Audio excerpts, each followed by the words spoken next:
Welcome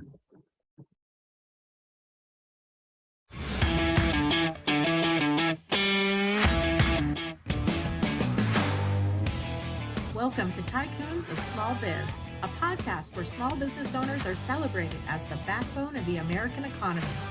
Each week, we introduce you to tycoons who share their stories and advice so that small business owners may learn from their experiences. Tycoons is powered by Backbone Planning Partners, FinTrepid Solutions, and Pivotal Advisors.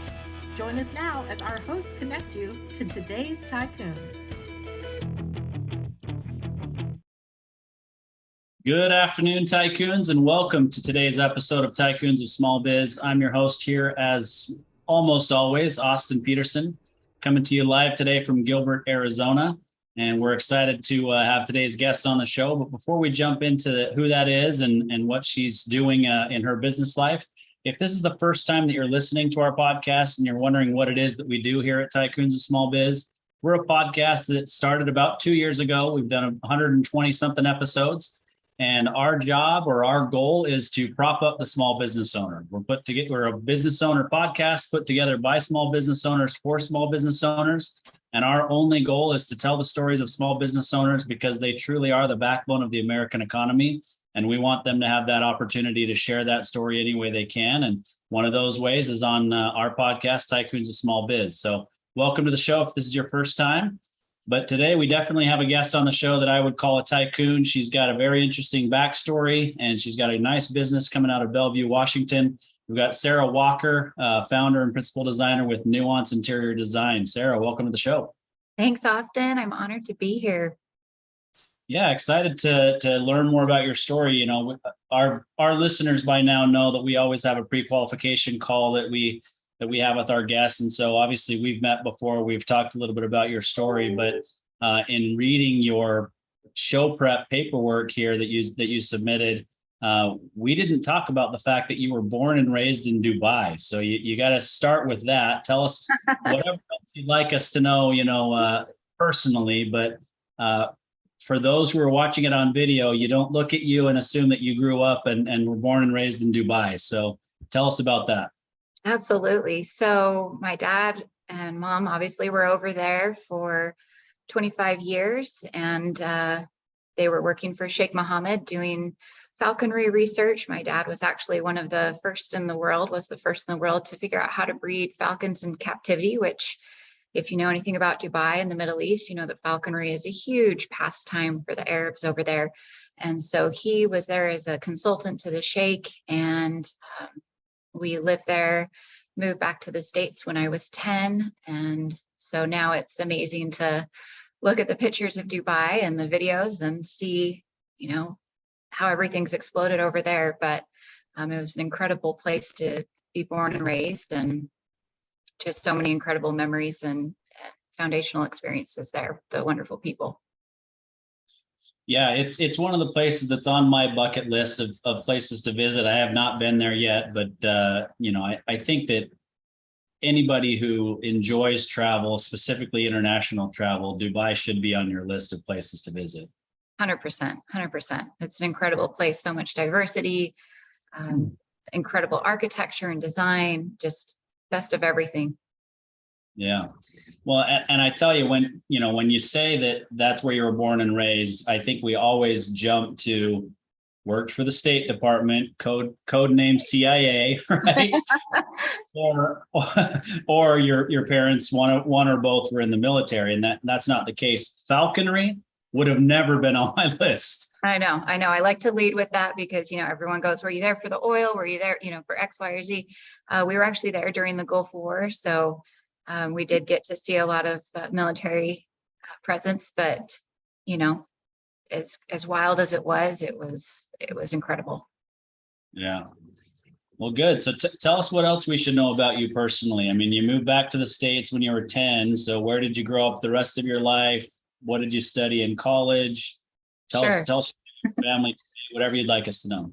Absolutely. So after we came back to the States, we settled in Arizona. My dad has a passion for the desert. I do not share that passion. So now I'm in Washington State, where it's green and beautiful all year. But I was there until I went to Utah State University for college because they had an accredited interior design program. And I knew from the time I was 12 that I wanted to be an interior designer. And so everything was pretty much geared towards that trajectory. I interned with a high-end local interior designer in Tucson while I was in high school, and got my bachelor's degree in interior design and business with a minor in art. And that has been an incredible asset for my business, because so much of design and interior design is really about the business side, as an interior designer out on my own. And loved the school, didn't enjoy the snow. So as soon as my husband finished his MBA there, we came to Seattle, and we've been here for, gosh, about 12 years now. So this is home for us. And I have 3 children, a daughter that's 10, a daughter that's 6, and a little boy that's 3. And of course, our family dog. Awesome. What kind of dog? A King Charles Cavalier. So only the prettiest dog ever. And he knows it. I have an interesting story about, Cavalier King Charles, or King Charles Cavalier, whichever one it is for sure. But we got a dog that was a puppy that was supposed to be a King Charles, right? And, we learned, I don't know, 5 or 6 months later that it was a mutt, and it was, sold to us as a scam, so to speak. As we look back, there were some signs, right? But my wife was in love with the little puppy, and thought for sure that's, that was the dog. And it turned out that it was very poorly behaved, caused all kinds of problems. And so we ended up having her adopted out again after that. And since then, we've had nothing but golden doodles. So we're a golden doodle family. Also a lovely dog. Yeah, the family breeds are just the best thing ever. Awesome. Well, so you loved Dubai, but didn't fall in love with the desert the way that your parents did. So do your parents go back and forth? It's obviously a great place to be in the winter, and then Washington State's a great place to be in the summer. So do you guys both go back and forth? No, they did while we were growing up there. So every summer for 25 years, my parents would come back to the States, to Utah specifically, where our families were kind of centrally located. And so I summered in Utah, and then we would go back, for the rest of the year. But when you're looking at 100% humidity and triple-digit temperatures, it's not a great place to be in the summer. But once they settled in Arizona, they were happy there, and they're actually still there, kind of in St. George, Utah now. So they haven't ever left the desert, but as soon as I could, we were greener pastures, literally. Yeah, definitely. I can agree with you there. So we actually do love Arizona. I'm not a huge fan of the heat, but it doesn't bother me nearly as much as it did before. So, but we go to Utah, we go to California, Idaho, Wyoming. When it's summertime, we try to get out of Arizona as much as we can. For sure. Yeah, that's my agenda. I only visit them during the spring and winter. Yeah. All right. So let's jump into the business side of things. So Nuance Interior Design, that can mean a lot of different things to a lot of different people. So tell us what Nuance does specifically, and why you decided to start your own firm rather than working for a larger design firm. Absolutely. So I've always had that entrepreneurial spirit. I love, really figuring things out from end to end, whether it be a design or a business. And I started out as soon as I graduated college working for a boutique high-end residential firm that specialized more in vacation homes in Utah, and loved that. Really got a great understanding for a couple of years on, the best practices and how to really work with those luxury clients, and absolutely love that. When we moved to Seattle, I opened up my own business and did that kind of in the background as I worked full-time for Nordstrom corporate. So the wonderful thing about that was really understanding from business side, things like budgets and project management and tracking, things that you don't always get to learn in a smaller boutique firm. So I got to wear a bunch of different hats working for a corporation, doing corporate design and retail design.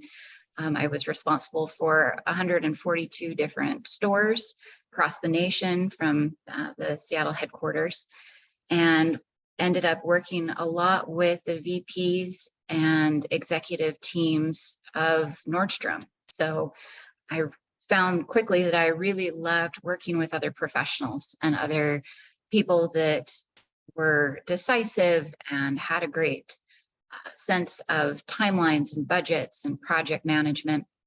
And so when I left Nordstrom about 5 years ago, I realized that that was my ideal client that I really loved working with, were other professionals that were time pressed, other entrepreneurs, other builders and architects that needed someone that could come in with a corporate background and streamline the processes. So much of interior design is incredibly creative, but to get it into fruition and have the vision be realized takes an incredible amount of management. And it is a much more successful project as a team with a group of professionals to really guide it from start to finish. And since a lot of our projects are quite large, anywhere from 3,000 to 12,000 square foot homes, there's a lot of moving parts and there's a lot of different artisans and tradespeople involved. And a lot of it is custom.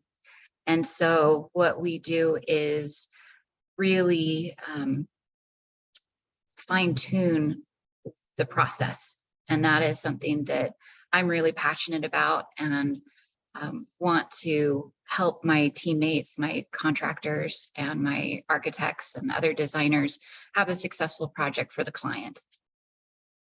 Yeah. So, you mentioned a couple of things that are pretty interesting. The reality is, and you mentioned this yourself, that most people who work in a creative space like interior design have a brain for the creative side of things and not necessarily for organization or business or, those sorts of things. So the first question is, is that something that was just kind of innate for you throughout your life and maybe the way that you were born and raised and, maybe your mom or dad were very organized and taught you that?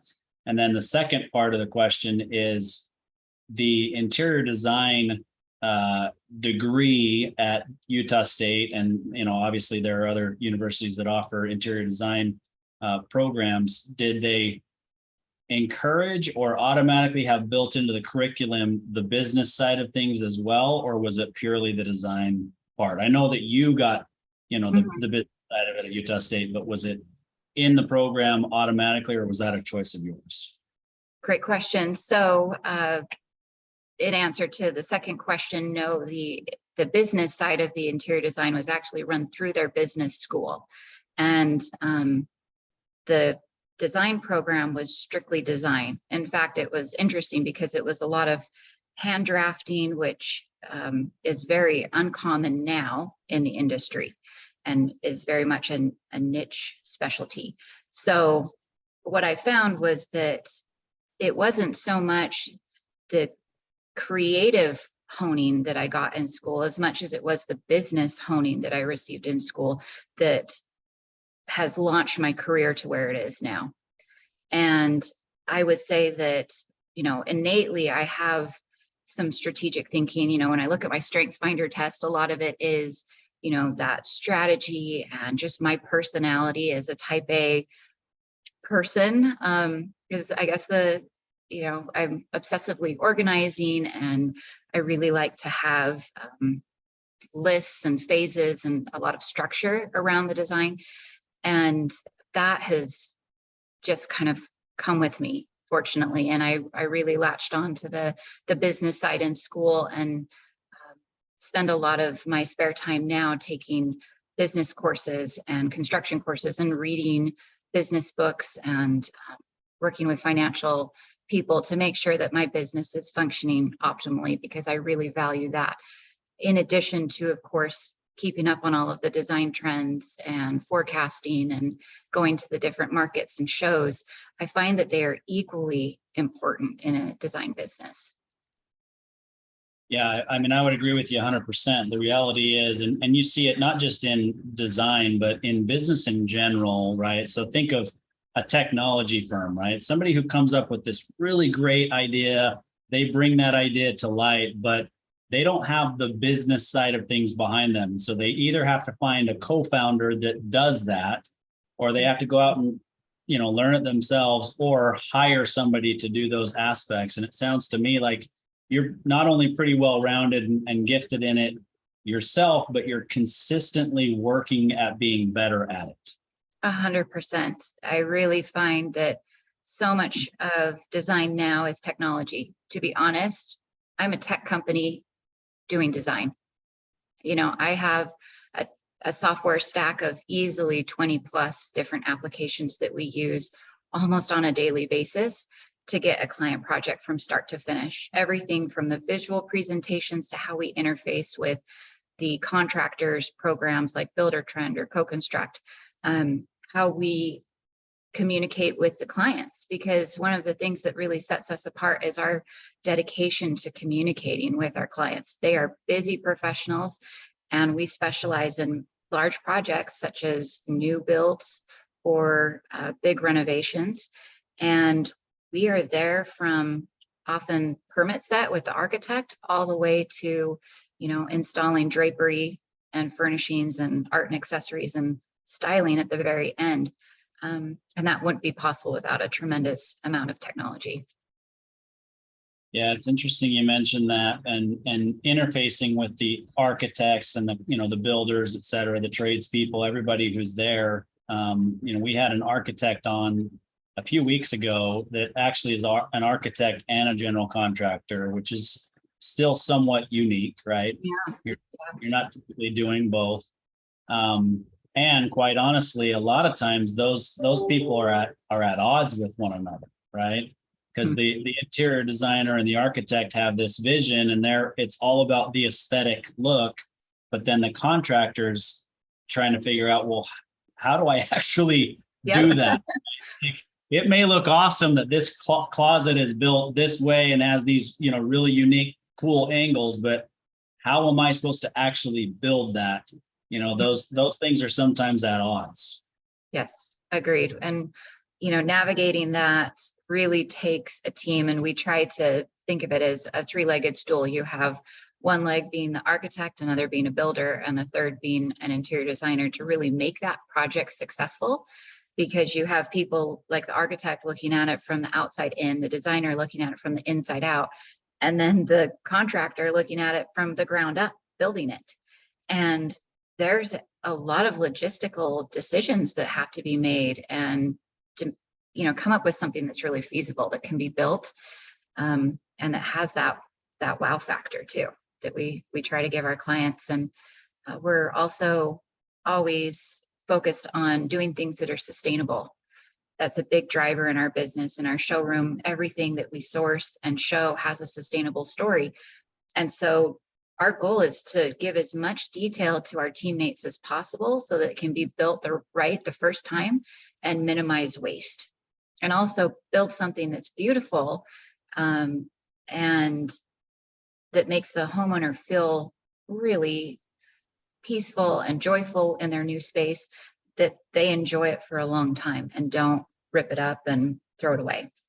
We've seen too many instances where, spec home builders go in and they're trying to put the cheapest, quickest thing in, whatever is going to sell the fastest, whether it's trendy or whatever.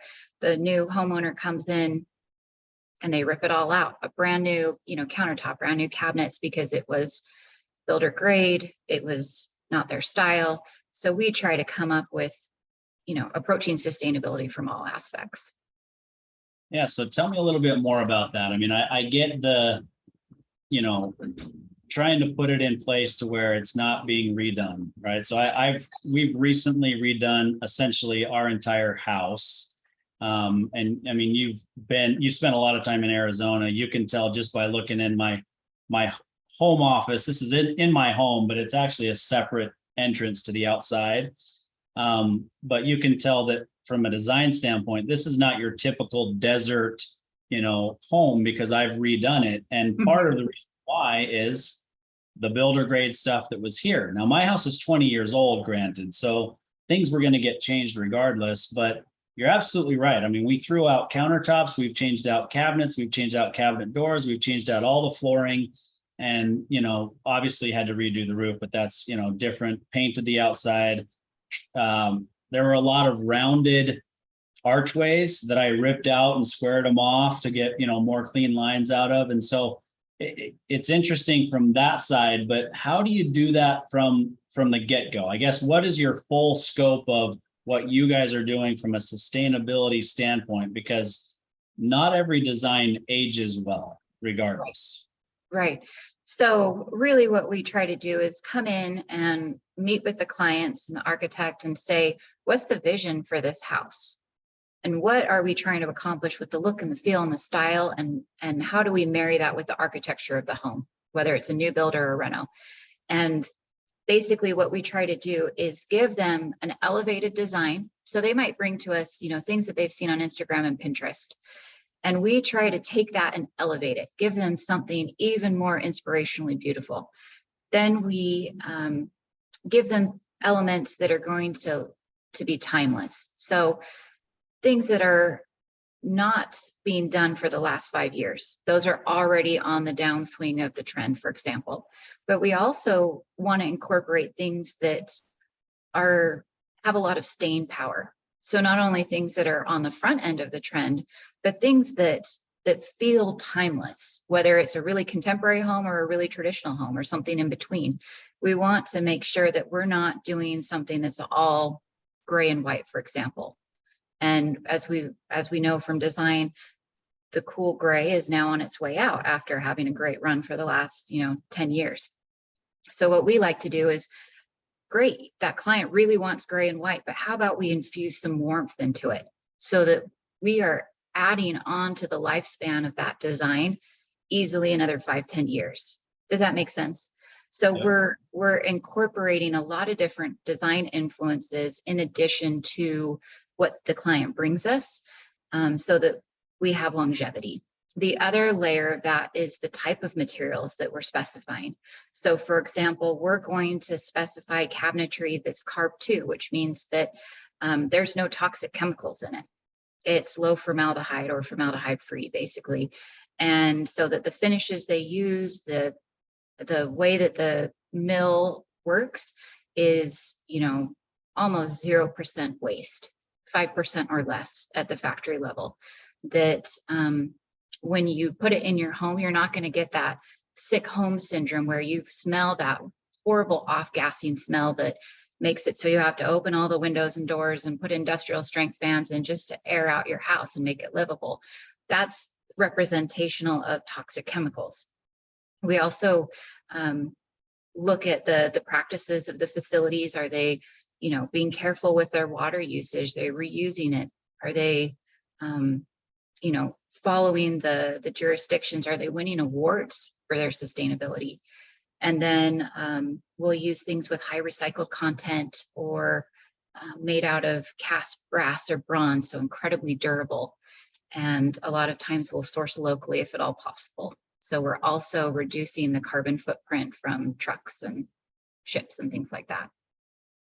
Gotcha. Yeah, I think that's really kind of the wave of the future, so to speak. The reality is there's so many things that have gone on in all industries. It's not just the building industry, right? But the building industry is what we're talking about here. And so a lot of the stuff, you can go way back, right? Lead-based paint and, all these sorts of things that have been in our homes and have kind of led to probably a good portion of the reason that cancer is so prevalent in our society. So I applaud you for doing what you can to kind of eliminate and reduce that. Yeah, it's so important. But on the lifestyle side, it also brings a lot of benefit and increased quality of life to our homeowners. Our goal for creating sustainable things in their home is that, of course, they're not going to have the the smells and the things that are harmful for kids and pets. But a lot of times those materials are higher quality, so they're more durable. They are more thoughtfully created and they're made to last longer. So things don't age as quickly as builder grade materials that's cheap and easy and quick. And also it cleans better. So things that are sealed properly and painted and finished properly, they wipe up better. And that just increases the overall wellness of the client in their home, that they are able to enjoy the benefits on both ends. Yeah, for sure. All right, so let's expand a little bit. Let's talk about, the services that you offer, because interior design encapsulates a lot of things. And so typically interior designers are going to have some sort of a specialty or an area that they work in. So tell us about the services that you offer. Absolutely. So we are really focused on tailored custom homes, whether it's a new build or a large renovation, with white glove concierge level service. So we are doing everything from the custom cabinet designs with, specified pullouts that meet the client's exact criteria, all the way to what kind of bed linens they want. So from the construction standpoint, we're providing a detailed specification book for the builder that details every single wall in the house, what's going to go on it, how the tile is going to be installed, the grout color, the grout thickness, all of those details. And we put that all together. It can be a significantly hefty binder, but basically it means that we've come up with every detail and every transition, hopefully obviating any questions that the contractor might have. And then we also follow up with multiple site visits for key things like plumbing, electrical, cabinet measure, cabinet install, countertop template, so that we're hands-on from start to finish with the project, and really being an asset to the team to make sure that things are being executed the way the clients envisioned it. We're really the liaison for the client to the builder and the architect, so that their dream becomes a reality. Then the other option we have, the other service that we offer, is called Express New Construction. So that might be for a custom spec home builder that just needs us to go through and make all the selections for plumbing, lighting, the finishes, like the hard finishes, paint colors, things like that. Or a client that maybe has a really detailed set of architectural drawings already and just needs us to make all the selections, which can still be a significant amount, over 5,000 to 10,000 square feet. But basically we give them a more condensed book. And then in both cases, we offer furnishings. So everything from custom art, custom furnishings, to putting it all together on a layout so that they can really envision what it's going to look like before they purchase anything. We do the to scale space planning and curate everything that they're really looking for to make that house into a home that meets their family's requirements.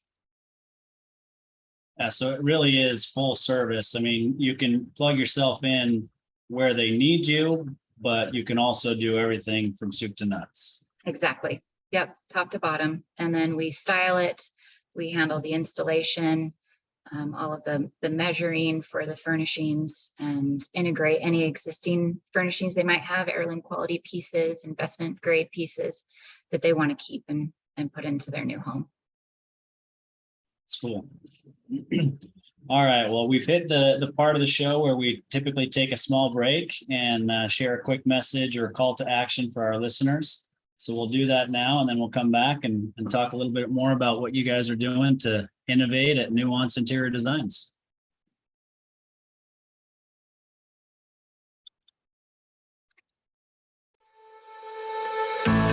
Hey there, Tycoons. Austin Peterson here, co-host of Tycoons of Small Biz. If you think you have what it takes to be considered a tycoon and you're wondering how you could become a featured guest, please follow and then message us at Tycoons of Small Biz on LinkedIn. We'd love to have a conversation with you to see if it is a mutually good fit, and if so, we'll get you scheduled for an interview.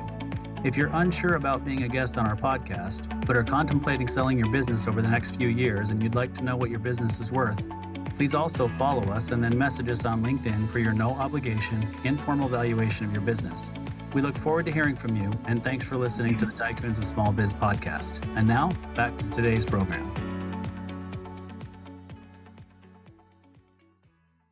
All right, Tycoons, welcome back to today's episode of Tycoons of Small Biz. We're here with Sarah Walker, talking with her about Nuance Interior Design and all things interior design. So, Sarah, before the break, we talked a little bit about, the types of services. We talked about what sets you guys apart, specifically the sustainability that you guys are, champions of.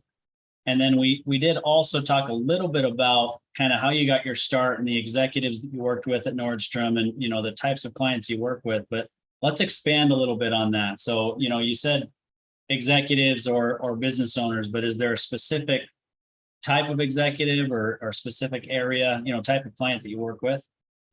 I would say just partly because of the area that we live in with, Microsoft and Amazon, Google, T-Mobile, that we are in a very tech-centric area with Bellevue and Seattle is kind of our key area. We also work in an area called the East Side, which tends to be the bedroom community to the big corporations in Bellevue and Seattle. And so we have really pushed the envelope in working with what we call integrators, which are the specialists that integrate all of the technology into the homes to make them smart homes.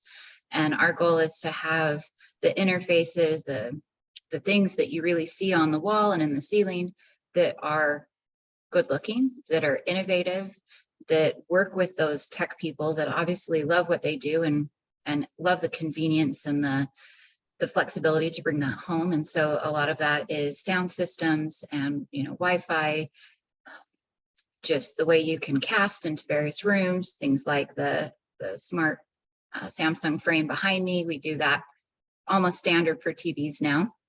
So how do we, make everything smart and connected, whether it's your window treatments on a schedule that, you can tell Alexa or Google Home or Josh AI that you want them to do a certain thing at a certain time.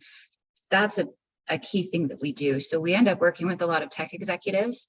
I think just nature of our location, but I wouldn't say that we really just would have a favorite, so to speak, of an executive that we enjoy working with. I work with some of my Nordstrom executives that I formerly worked with. Right now, we're doing a home renovation for one of the VPs of the rack. So it's always fun to meet with different people. But the professional aspect, I think, is where I really connect with people, that they understand what we do and how we do it, and that we're focused on process. And sometimes that's not for everybody. Sometimes they want more of a, drawn out experience where they go shopping and, have tea breaks. And, we're more, okay, you have a timeline. We want to save you time. We want to save you money. This is how we do it. This is how we communicate.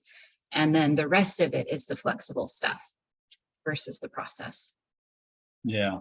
Well, I can certainly see how that would be appealing to an executive, right? I mean, I'm a business owner. You're a business owner. We're busy people. We like that process.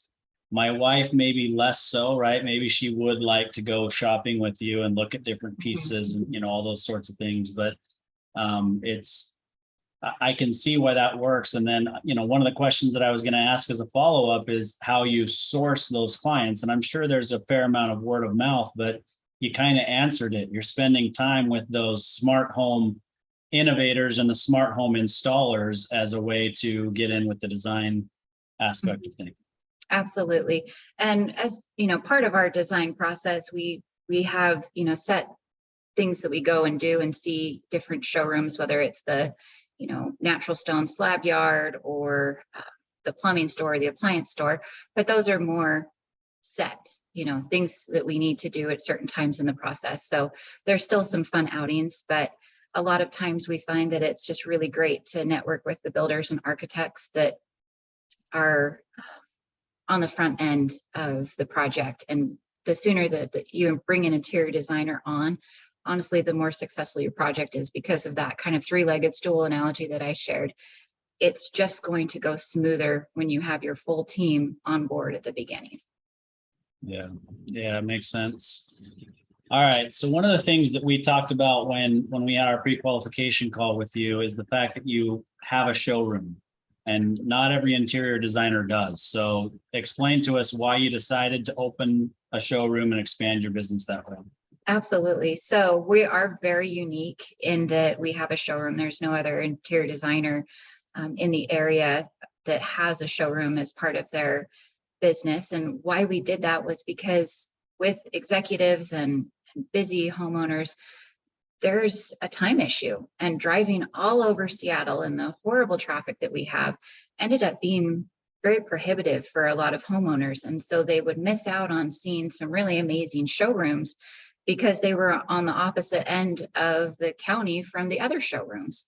And so you would end up kind of having to prioritize or settle based on the client's time availability that they had. And I ended up, carrying a lot of samples from one end of Seattle to the east side, and it was just kind of a longer, more inefficient process. And so I decided that I would consolidate all of my favorite vendors that I've worked with for the last 15 years in the high-end residential spectrum and put them all in one showroom. So we have close to probably 25 different showrooms, and we've consolidated them into my 3,000 square foot space. And about, I would say, a third to half of this space is handcrafted custom cabinetry.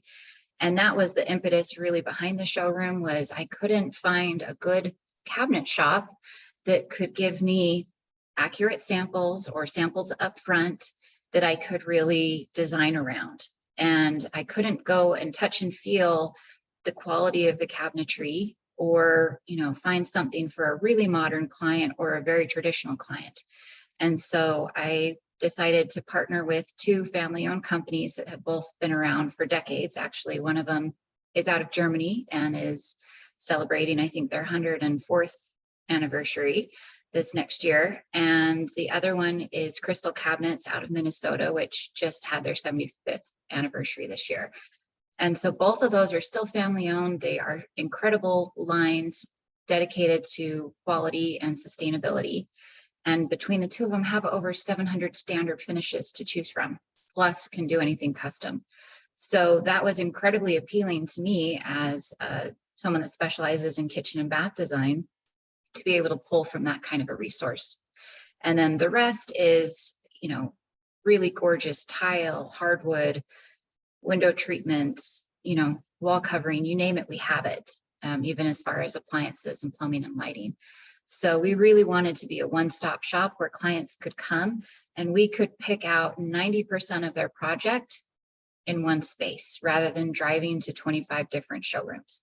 Granted, I still like to take them to the appliance showroom and the plumbing showroom and the slab yard, like I mentioned, but we can get a tremendous amount of work done where it would normally take a year of design. We can do it in 6 months.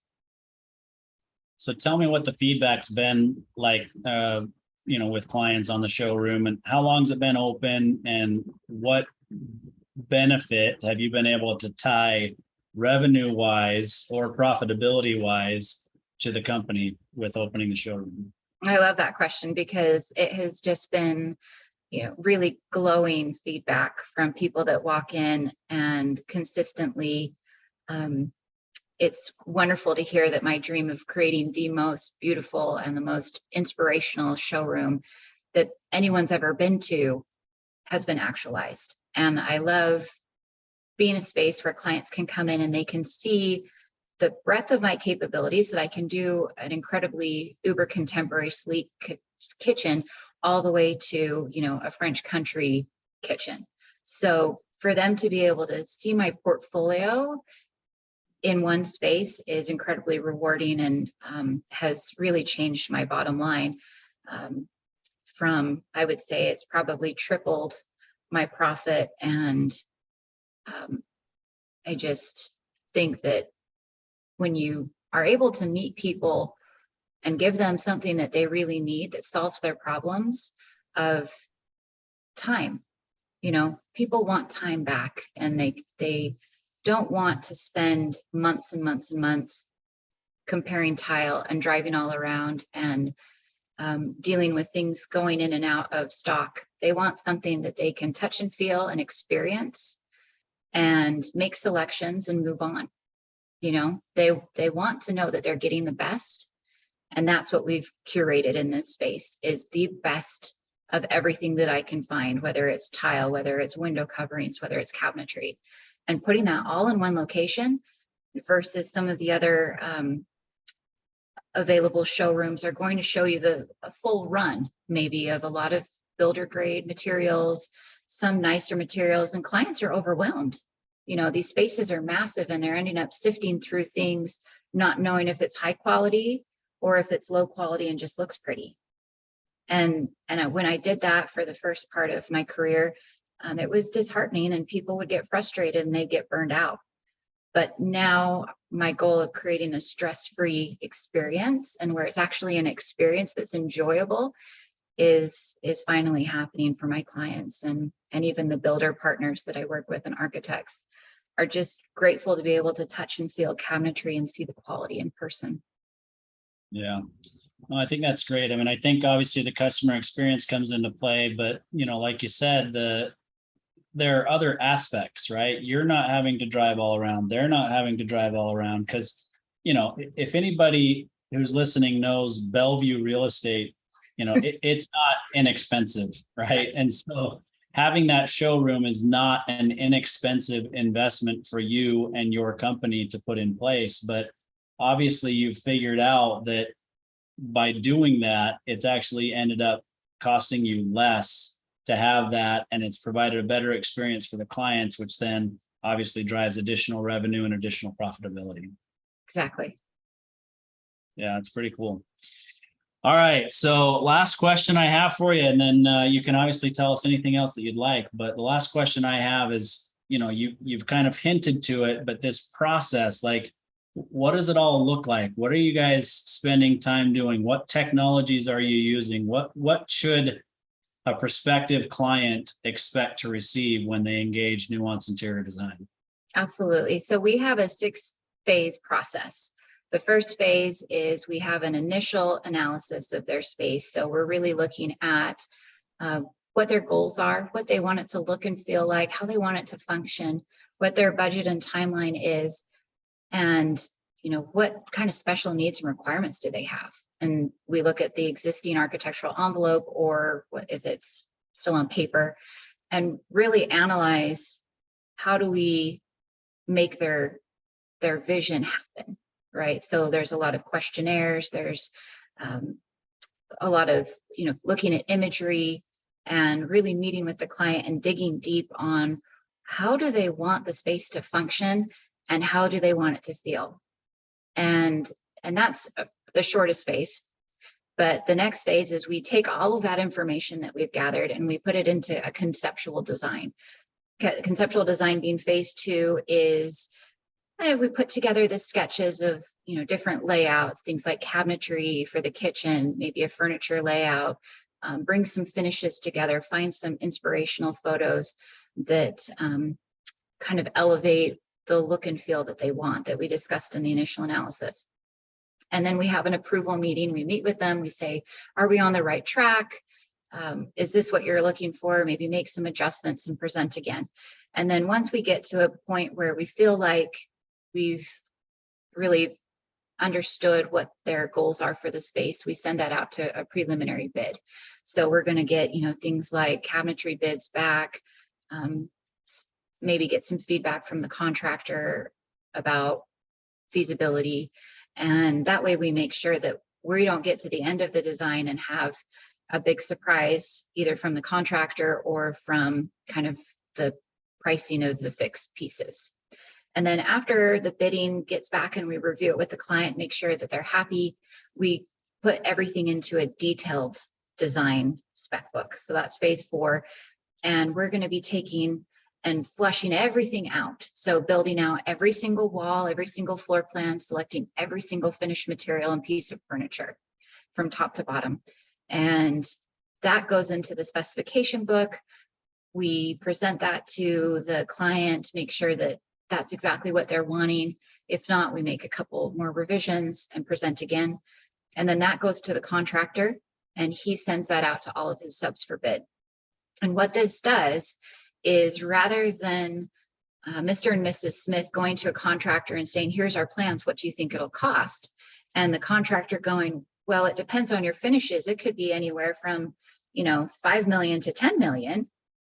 And the client being, well, that doesn't really help us, right? But the contractor doesn't have those specifications to really put a number to. He can put some allowances in, and sometimes those allowances are just to win the job. And then again, it doesn't help the client. So our goal is to go in and work with the client, of course, within their budgetary parameters, and say, this is what we can give you. This is what we can provide you within your budget. And then the contractor can, figure out any additional details as far as labor and things that need to be done on his part. But the contractors are happier because they have something concrete to bid, and they're only bidding it really once, right? Yeah. They're going to look at it the initial time during the bidding, make sure that it's, no huge surprises, but really they're bidding it one time during that final design phase, and they know exactly what to expect. So they're super happy. And then we move on to the fifth phase, which is execution. And that's the phase where we are going to compile all the purchase orders. We typically handle all the procurement for interior finishes and furnishings.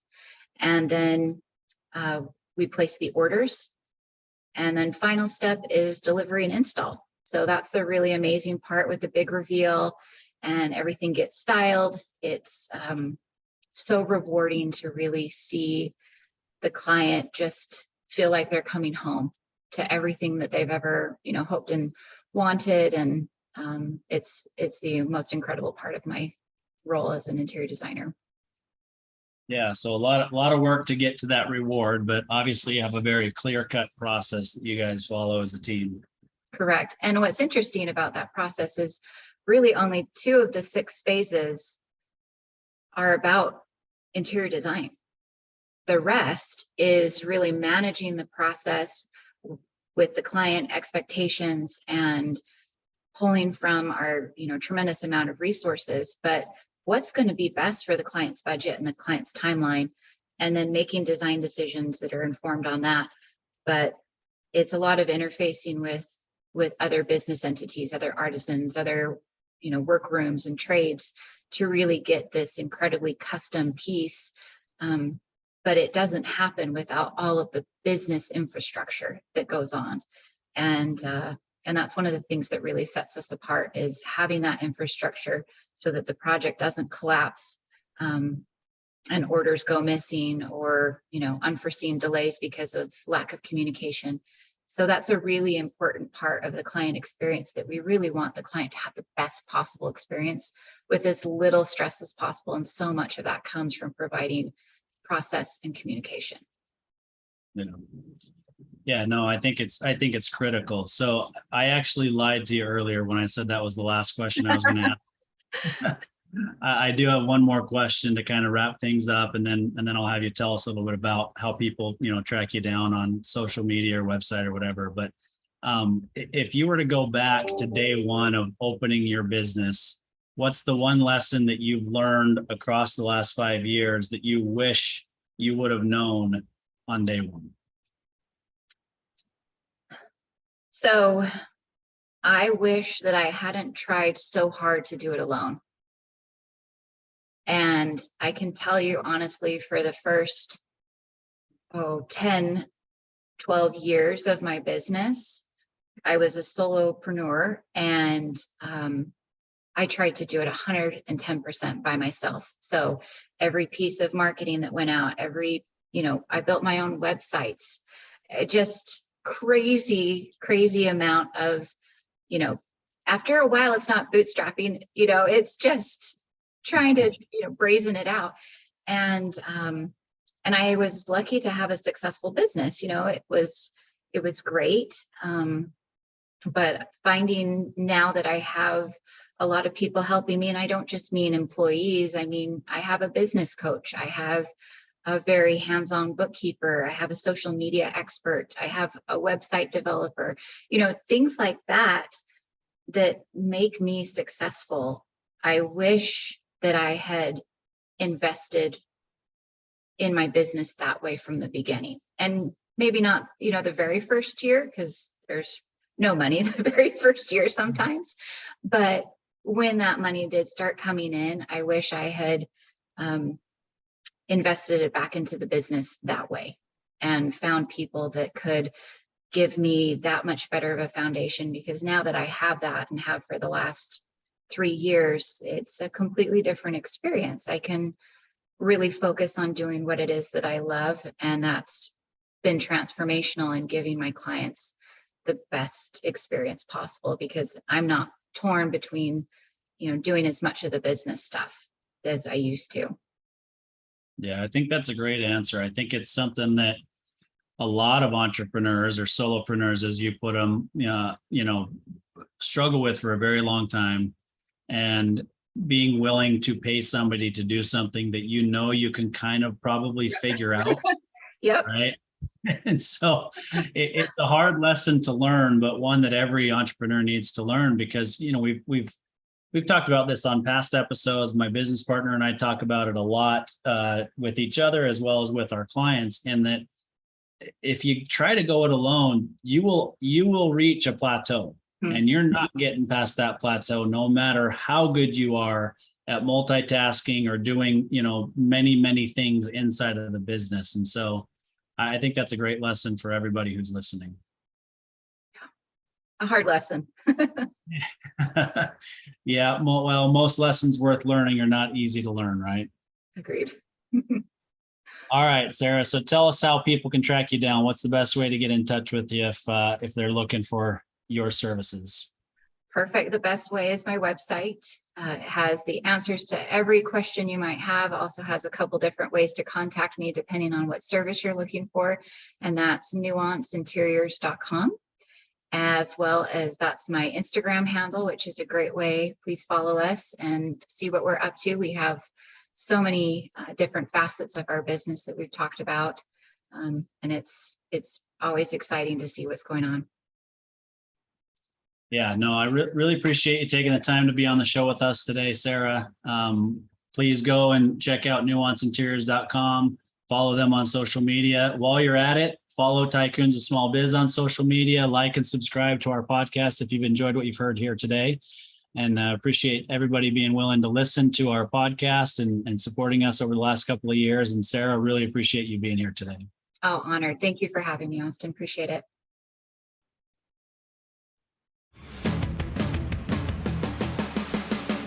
You've been listening to Tycoons of Small Biz, a podcast for small business owners by small business owners. Join us every Tuesday at 1 p.m. Arizona time for an introduction to another great tycoon. And be sure to follow us on our social media channels for links to all of our episodes and great content.